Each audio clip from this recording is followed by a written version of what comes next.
Hey folks, and welcome back to Glenn and Adrian's Rock Talk. That's Adrian. And that's Glenn. And today we're going to break ground on another drummer, another woman that's been at it for, 10 years, something like that, has had a very popular channel on YouTube.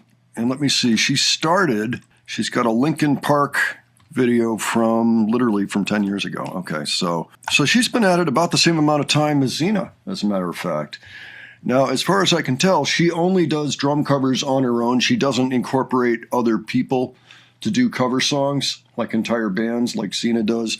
I just thought it would be fun to take a look at some of the other drummers out there that we sometimes get told about. There's quite a number of them, actually, and I thought, well, gee, maybe we'll just, for a little while, we'll sample different drummers out there that have YouTube channels and are doing music that we mostly don't really know much about. That's not the case today, though. Today, we're going to be looking at her doing Slayer, South of Heaven. And it just so happens that by the time South of Heaven came out, I was already a Slayer fan, and this is possibly the first pressing of that album. Notice, usually it'll say South of Heaven on the bottom now with, and other wording and things like that. There's nothing like that on this cover, and it's actually a Def Jam press. I bought this in 1988, and it's a slower album in some ways. At least the title track, South of Heaven, is a lot slower than anything that was on Rain and Blood, which was kind of their big breakthrough album back then. So I actually know the song pretty well. I've heard it a few times. Yeah, okay. Yeah. I thought maybe you would, because, the record was around.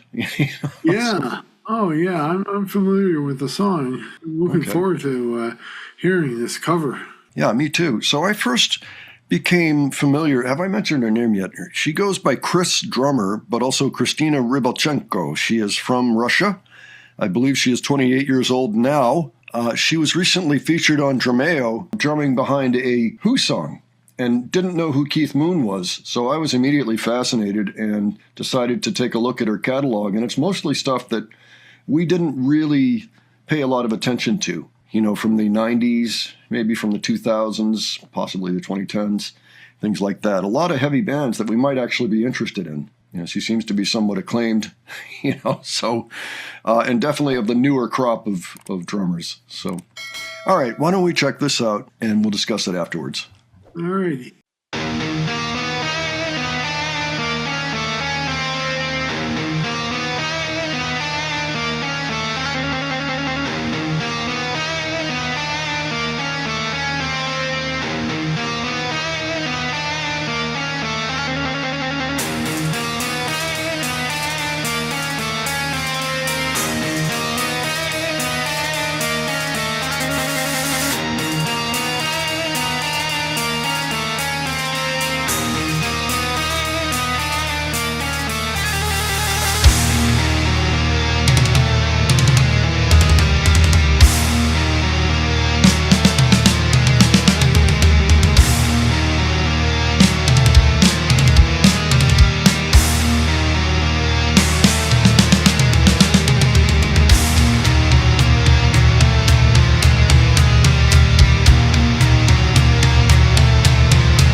Thanks for watching.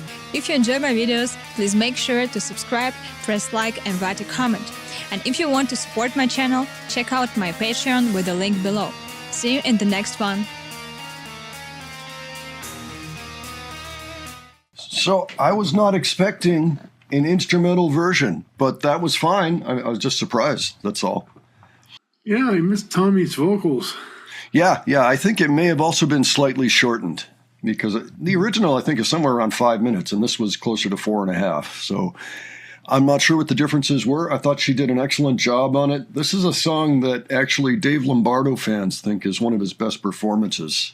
So it's not a simple track by any means, and it does change tempo. You might have noticed in there were a few places where it changed tempo, which makes me believe that it probably was also recorded without a click track. I have a feeling a lot of those bands were not using click tracks back then, like the Metallicas and a lot of the underground metal bands, probably not either. For that reason, it's even more impressive to me if somebody can stay on, although Dave was very precise, as a drummer. She did a great job, I thought, on it. I really liked her double pedal work. What do you think, Adrian? What stood out for you? Oh, exceptional drumming. I mean, geez, Slayer. Yeah, not easy.